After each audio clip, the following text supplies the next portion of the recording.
श्री राधे, जय श्री कृष्णा। आज हम सुनेंगे कार्तिक महात्म का दूसरा अध्याय। इस अध्याय में सत्यभामा के पूर्व जन्मों के बारे में श्री कृष्ण जी विस्तार पूर्वक बताते हैं। तो चलिए शुरू करते हैं। भगवान श्री कृष्ण जी आगे बोले, हे प्रिय, जब गुणवती को राक्षस द्वारा अपने पति एवं पिता के मारे जाने का समाचार मिला तो वह विलाप करने लगी। हा नाथ, हा पिता, मुझको त्याग कर तुम कहाँ चले गए? मैं अकेली स्त्री तुम्हारे बिना अब क्या करूं?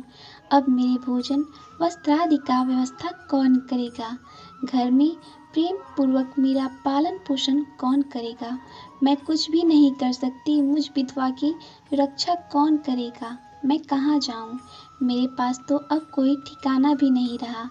इस प्रकार विलाप करते हुए गुणवती चक्कर खाकर धरती पर गिर पड़ी और बेहोश हो गई।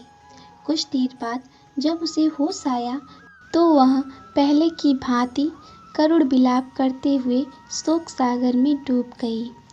कुछ समय पश्चात जब वह संभली तो उसे ध्यान आया कि पिता और पति की मृत्यु के बाद मुझे उनकी क्रिया करनी चाहिए जिससे उनकी गति हो सके।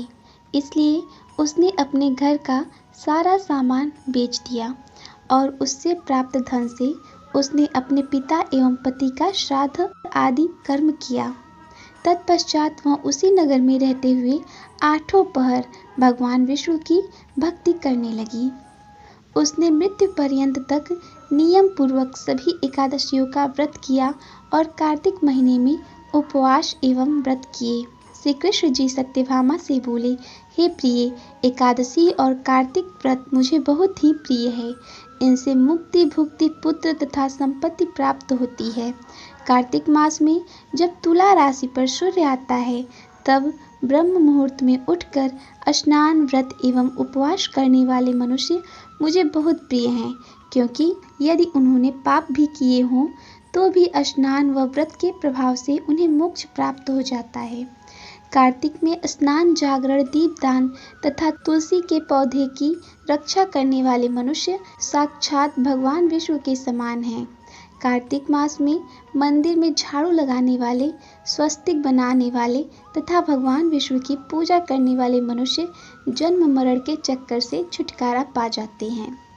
यह सुनकर गुणवती भी प्रतिवर्ष श्रद्धा पूर्वक कार्तिक का व्रत और भगवान विष्णु की पूजा करने लगी। हे प्रिय, एक बार उसे ज्वर हो गया और वह बहुत कमजोर हो गई। फिर भी वह किसी प्रकार गंगा स्नान के लिए चली गई। गंगा तक तो वह पहुंच गई, परंतु शीत के कारण वह बुरी तरह से कांप रही थी। इस कारण वह शिथिल हो गई। तब मेरे पार्षद उसे मेरे धाम ले आए। तत्पश्चात ब्रह्मा आदि देवताओं की प्रार्थना पर जब मैंने कृष्ण का अवतार लिया तो मेरे गण भी मेरे साथ इस पृथ्वी पर आए, जो इस समय यादव हैं। तुम्हारे पिता पूर्व जन्म में देव शर्मा थे तो इस समय सत्राजीत हैं। पूर्व जन्म में चंद्र शर्मा जो तुम्हारा पति था वह डाकू है, और हे देवी, तुम ही वह गुणवती हो। कार्तिक व्रत के प्रभाव के कारण ही तुम मेरी अर्धांगिनी हुई हो। पूर्व जन्म में तुमने मेरे मंदिर के द्वार पर तुलसी का पौधा लगाया था। इस समय वह तुम्हारे महलों के आंगन में कल्प वृक्ष के रूप में विद्यमान है। उस जन्म में जो तुमने दीप दान किया था उसी कारण तुम्हारी देह इतनी सुंदर है और तुम्हारे घर में साक्षात लक्ष्मी का वास है। चूँकि तुमने पूर्व जन्म में अपने सभी व्रतों का फल पति स्वरूप विष्णु को अर्पित किया था, उसी के प्रभाव से इस जन्म में तुम मेरी प्रिय पत्नी हुई हो। पूर्व जन्म में तुमने नियम पूर्वक जो कार्तिक मास का व्रत किया था उसी के कारण मेरा और तुम्हारा कभी वियोग नहीं होगा। इस प्रकार कार्तिक मास में व्रत आदि करने वाले मनुष्य मुझे तुम्हारे समान प्रिय हैं। दूसरे जप तप यज्ञ दान आदि करने से प्राप्त फल कार्तिक मास में किए गए व्रत के फल से बहुत थोड़ा होता है, अर्थात कार्तिक मास के व्रतों का 16वां भाग भी नहीं होता है। इस प्रकार सत्यभामा भगवान श्री कृष्ण के मुख से अपने पूर्व जन्म के पुण्य का प्रभाव सुनकर बहुत प्रसन्न हुई। तो ये था कार्तिक महात्म का दूसरा अध्याय। कार्तिक महात्म्य के दूसरे अध्याय में श्री कृष्ण जी ने साफ साफ कहा है कि कार्तिक मास में किए गए व्रत का पुण्य बहुत अधिक होता है। इसलिए कार्तिक मास में स्नान अवश्य करना चाहिए, और अगर नहीं कर पा रहे हैं तो कार्तिक मास में दान पुण्य जो भी अच्छे काम हो सके वो ज़्यादा से ज़्यादा करना चाहिए।